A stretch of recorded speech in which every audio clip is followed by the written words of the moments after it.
Olá, boa noite. O Banco Central apresenta ao Tribunal de Contas da União um histórico da crise financeira do Banco Master. E o Supremo diz que é a Polícia Federal que vai decidir se haverá ou não a cariação amanhã. As contas do governo acumulam rombo de 83 bilhões de reais. E os Correios anunciam que vão precisar de mais 8 bilhões ano que vem. Um outro destaque, que também está no site da CNN Brasil, que eu vou te mostrar agora, é o seguinte, vocês estão vendo que aqui, né, tem um destaque da cantora Alcione, sobre Alexandre de Moraes. Do ladinho também é Moraes, mas é uma outra coisa, olha aqui. Conselheiro de Donald Trump diz que não vai desistir até Moraes ser preso. O que ele está fazendo com o presidente Jair Bolsonaro é repugnante e o que fez com Felipe Martins é repreensível. Meus amigos, quem diria que esse dia iria chegar?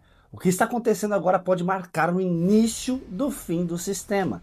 Xandão entrou em pânico máximo depois de um recado duríssimo vindo dos Estados Unidos enviado por Marco Rubio. E não é qualquer recado não, gente. Foi um aviso que fez Brasília tremer. A grande mídia que sempre tratou o Xandão e Lula como intocáveis começou a mudar também. Porque quando até os grandes canais percebem que o jogo virou, é sinal de que o negócio realmente ficou feio. E tem mais, depois da prisão de Nicolás Maduro, o clima nos bastidores ficou explosivo. Porque com certeza existe uma grande possibilidade de haver uma delação. E aquilo que era sussurrado virou gritaria. E o que estava escondido realmente começou a ser jogado no ventilador. E agora eu te pergunto, olhando dentro dos seus olhos, você acredita que Maduro pode delatar? E se ele resolver falar tudo o que sabe, você acredita que Lula e Xandão pode ir parar atrás das grades? Aí muita gente vem aqui, mas o que tem a ver Maduro com Lula e Xandão? Eu respondo sem rodeio. Se houver envolvimento com esquemas internacionais, narcotráfico ou financiamento ilegal, o barco afunda e afunda rápido. Porque aí, meu amigo, entra em cena Donald Trump. E quando o Trump resolve agir, não tem acordo, não tem meio termo, não tem conversa fiada. Com certeza o chicote estrala e o barco afunda de vez. Então segura aí, porque o recado de que Marco Rubio mandou não é simbólico, não é diplomático. É um aviso que vai deixar você que me assiste de cabelo em pé. Antes de continuar esse vídeo, eu já te peço, por favor, deixa o joinha, taca o like para ele, para que o YouTube não enterre esse vídeo. Eu preciso que esse vídeo chegue ao maior número de pessoas, para eles verem o que realmente está acontecendo. E também, se você não é inscrito, inscreva-se aqui ativando o sininho das notificações. E sem mais enrolação, bora para esse vídeo. Meus amigos, preste atenção nisso aqui, porque isso aqui é grave. Quando um senador americano do peso de Marco Rubio resolve mandar um recado público, não é bravata, isso é um aviso diplomático, é um recado de poder, é um sinal de que algo muito maior está em andamento. A prisão de Maduro não é um fato isolado, ela abre uma porta perigosa para delações internacionais, documentos, contas, rotas, financiamentos. E aí o castelo começa a tremer. E sabe o que mais chama atenção? É o silêncio desconfortável em Brasília, a mudança repentina de narrativa da grande mídia e o nervosismo visível de quem sempre se achou acima de tudo e de todos. Quem antes era tratado como intocável agora virou problema, e quando o sistema percebe que alguém virou problema, ele abandona. E se surgir qualquer ligação envolvendo corrupção internacional, narcotráfico ou proteção política, meu amigo, o jogo muda e a casa cai de vez. Porque aí entra em cena Donald Trump. E com certeza, quando ele entra em cena, o chicote estrala. Porque todo mundo sabe que ele não tem meio termo. É pressão, sanção e prisão. Bora ver o recado que Marco Rubio mandou para o Brasil, que deixou muita gente de cabelo em pé. O discurso de vitória de Marco Rubio após a operação na Venezuela trouxe um recado que tem endereço certo, o gabinete do ministro Alexandre de Moraes, ao afirmar categoricamente que os Estados Unidos agirão contra qualquer ameaça aos seus interesses. O secretário de Estado desenhou uma linha vermelha direta para quem ordenou o confisco de bens da Starlink e da Rede X. A mensagem diplomática foi clara. As decisões do ministro brasileiro contra o capital americano agora são tratadas como problema de segurança nacional. Está com muita seriedade sobre o que aconteceu logo após a queda do regime na Venezuela, porque a poeira ainda nem tinha baixado em Caracas e um recado muito mais poderoso já estava sendo enviado para o resto do continente.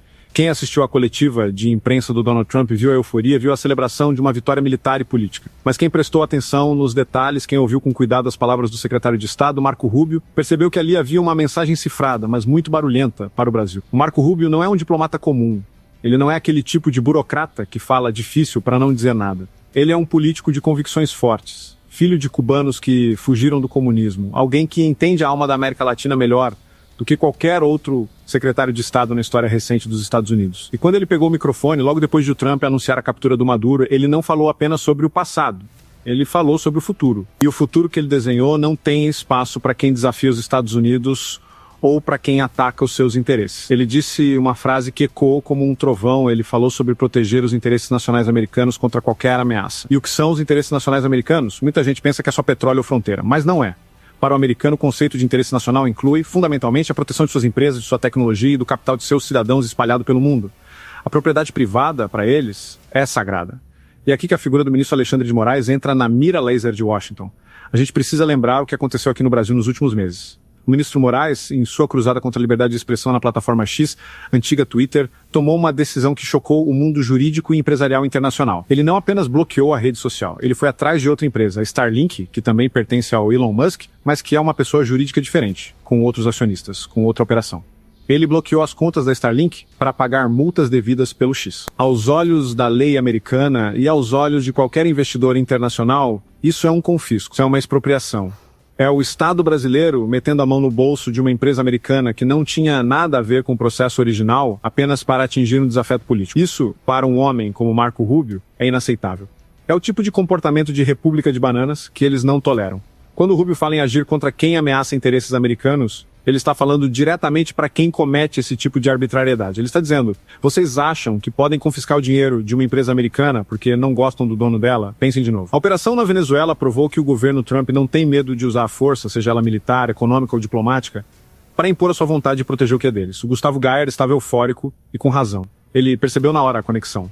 Ele chamou Moraes e o Lula de ditadorezinhos e protoditadores que acham que podem fazer o que quiserem. E o recado do Rubio foi exatamente para esse perfil de governante.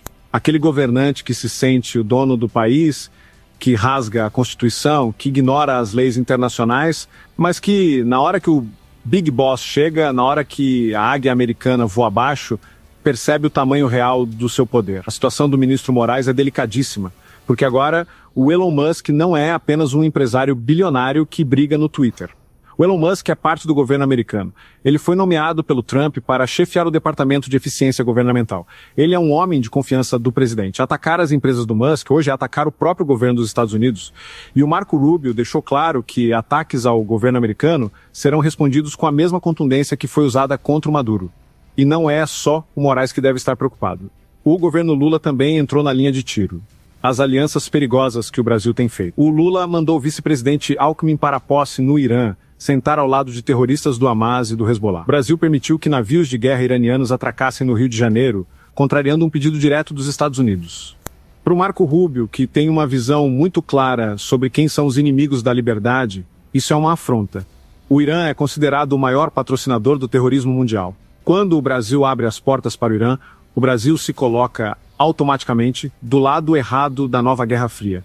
E o discurso do Rubio foi muito enfático sobre isso. Ele falou sobre países que brincam de geopolítica, que acham que podem flertar com inimigos dos Estados Unidos sem sofrer consequências. A Venezuela caiu porque se tornou uma ameaça regional, exportando crime, drogas e instabilidade.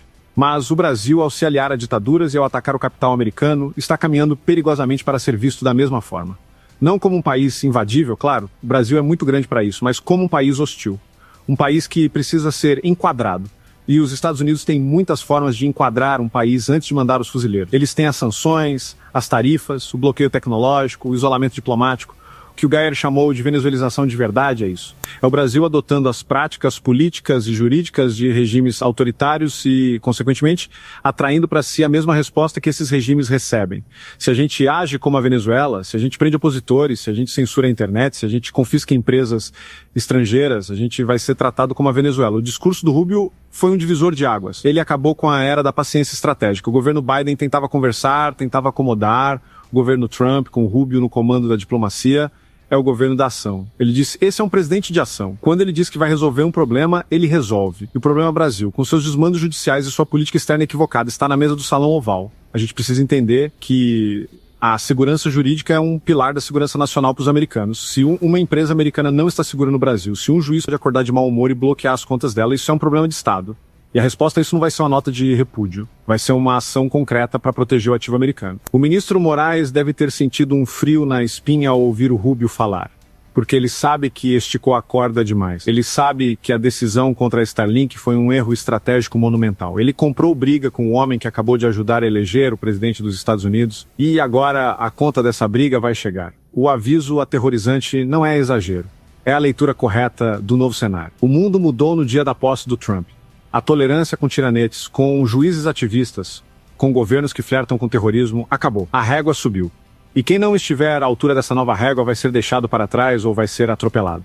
E o que isso significa para nós, brasileiros? Significa que a pressão externa sobre o nosso sistema vai aumentar exponencialmente. Significa que o STF não vai mais poder agir como se o Brasil fosse uma ilha isolada do mundo. Eles vão ter que começar a calcular o custo internacional de cada decisão arbitrária. A gente pode esperar, nos próximos dias e semanas, uma série de movimentos vindos de Washington. Pode ser que a lista de sanções da lei Magnitsky cresça. Pode ser que existam retaliações comerciais específicas. Pode ser que haja uma pressão diplomática pública e humilhante. O objetivo será sempre o mesmo, forçar o Brasil a voltar para os trilhos da normalidade democrática e do respeito aos contratos. A pressão americana, por mais que doa no orgulho nacional de alguns, pode ser o remédio amargo que a gente precisa para curar a doença do autoritarismo. Às vezes, quando as instituições internas falham, quando o Senado se acovarda, quando a imprensa se cala, a ajuda precisa vir de fora. E o Marco Rubio parece disposto a dar essa ajuda, nem que seja na marra. O medo que se instalou em Brasília é real. A gente vê isso no silêncio de algumas autoridades, na tentativa de mudar de assunto. Ninguém quer falar sobre a Venezuela, ninguém quer falar sobre o discurso do Rubio. Porque falar sobre isso é admitir que o Brasil está do lado errado. É admitir que o nosso governo e o nosso judiciário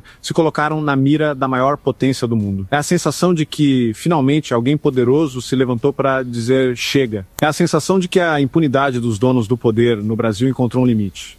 E esse limite é o interesse nacional dos Estados Unidos. Pode parecer estranho torcer para que uma potência estrangeira pressione o nosso país. Mas quando o nosso próprio governo age contra o povo, quando o nosso próprio judiciário persegue os cidadãos, a quem a gente vai recorrer? A gente recorre a quem defende a liberdade. E hoje, goste se ou não, a defesa da liberdade no Ocidente passa por Washington. A lição da Venezuela é clara.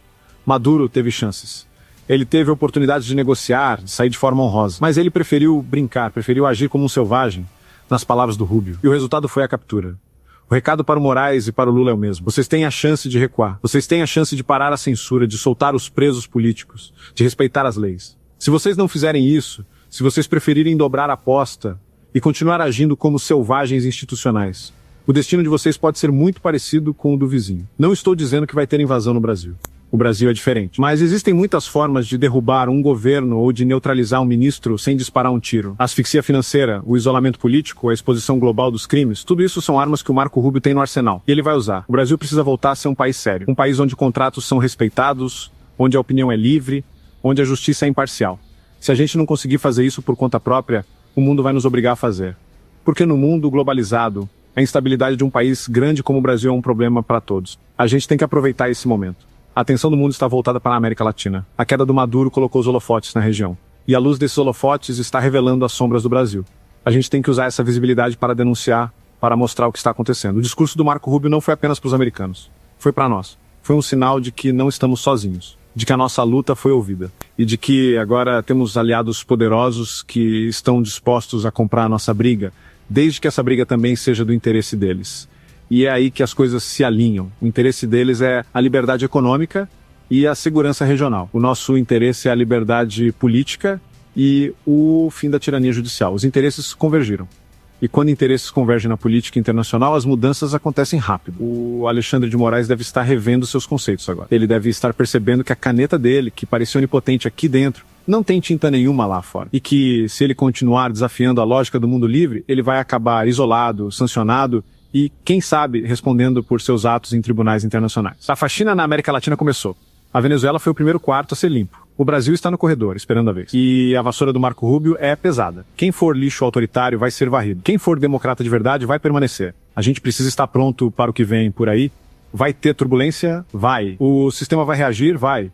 Mas a direção do vento mudou. O vento da liberdade está soprando forte do norte. E quem tentar ficar de pé contra esse vento vai ser derrubado. A fala sobre a Gazeta do Povo e a importância da informação é fundamental. A gente precisa estar informado para não cair nas narrativas de medo que a esquerda vai tentar criar. Eles vão dizer que é imperialismo, que é ataque à soberania. Mas a verdadeira soberania é a do povo, e o povo quer liberdade. Se ajuda para conquistar essa liberdade vem de fora, que seja bem-vinda. Vamos continuar acompanhando cada passo dessa nova fase. O recado foi dado. A linha vermelha foi traçada. Agora resta saber se as autoridades brasileiras vão ter a sabedoria de recuar ou a loucura de cruzar essa linha. Se cruzarem, a gente já sabe o que acontece. A Venezuela nos ensinou. E agora eu quero saber a sua opinião. Você acha que o ministro Alexandre de Moraes vai recuar depois desse recado do Marco Rubio? Você acredita que a pressão americana vai ser suficiente para acabar com a censura no Brasil? Deixe seu comentário aqui embaixo, é muito importante a gente debater esse cenário. E agora, meus amigos, não dá mais para fingir que nada está acontecendo. Os sinais estão aí, escancarados, um atrás do outro. Quando recados vêm de fora, quando a grande mídia muda o tom, quando quem achava que era dono do país, que era intocável, começa a ficar em pânico, pode ter certeza que o chão está cedendo. E a prisão de Nicolás Maduro não é só sobre a Venezuela. Ela pode ser o estupim de algo muito maior que está envolvendo acordos obscuros, grandes financiadores do narcotráfico, e também pode ter certeza que é um efeito dominó. E se ele abrir o bico, o negócio vai ficar feio. Com esse recado aí, realmente Brasília já começou a ficar de pernas bamba. E a prisão de Nicolás Maduro não é só sobre a Venezuela, é sobre o controle da América do Sul, é sobre o sistema. Pode ter certeza que se ele abrir o bico, vai ter gente no Brasil sendo preso, na Colômbia, vai ter muita gente forte, muita gente que achava que mandava, indo para trás das grades. E agora eu te pergunto de forma direta e sem rodeio, você acredita que Maduro vai delatar? Você acredita que ele vai entregar realmente tudo que está por trás desse sistema? Você acredita que estamos assistindo ao começo da queda de figuras que se achavam acima da lei? Comenta aqui abaixo deste vídeo, porque o que está acontecendo não é normal, não é coincidência, é o sistema sentindo que o tempo acabou e a grande mídia virando de costa para aqueles que eles sempre defenderam. Gente, nós estamos vendo o início do fim de um sistema que durou muito tempo e causou grandes danos à América do Sul, ao Brasil, à Venezuela, à Colômbia, a vários países. Deus abençoe você que assistiu esse vídeo, taca o joinha, compartilha esse vídeo e se inscreva aqui no canal para você ficar por dentro de tudo aquilo que está acontecendo na política. Deus abençoe, fique com Deus e até o próximo vídeo, se Deus quiser. Fui!